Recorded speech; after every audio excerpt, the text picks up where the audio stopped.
L'histoire de Jules César est l'une des plus fascinantes de l'Antiquité.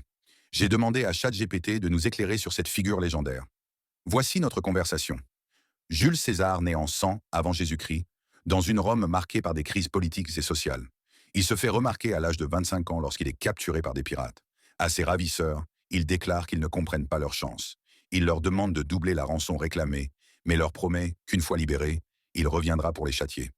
César tient parole. Après sa libération, il assemble une flotte, capture les pirates et les fait crucifier, montrant déjà un mélange d'autorité et de détermination. Plus tard, César gravit les échelons du pouvoir.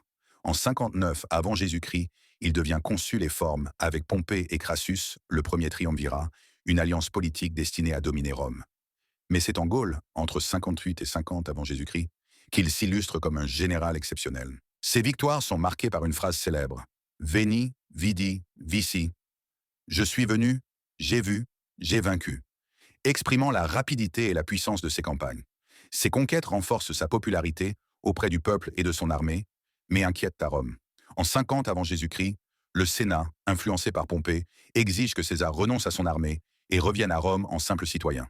César refuse cet ultimatum, car il sait que céder signifierait perdre son pouvoir.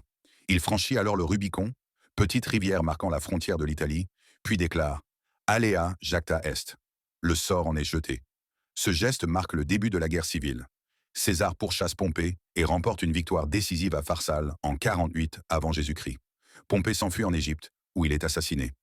César arrive peu après, rencontre Cléopâtre, qu'il soutient politiquement et avec qui il entretient une liaison stratégique et politique, renforçant son influence sur l'Orient. Revenu à Rome, il est nommé dictateur à vie en 44 avant Jésus-Christ et entreprend des réformes majeures, comme l'introduction du calendrier julien. Cependant, son autorité absolue et son mépris des traditions républicaines lui attirent de nombreux ennemis.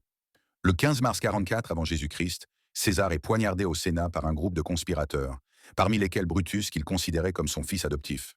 Selon la légende, ses dernières paroles furent: Tu quoque, mi fili, toi aussi mon fils, symbolisant la trahison qui le précipite dans la mort. Cet assassinat ne restaure pas la République. Au contraire, il plonge Rome dans une nouvelle guerre civile, opposant les partisans de César, représentés par Marc-Antoine et Octave, aux forces des assassins de César, notamment Brutus.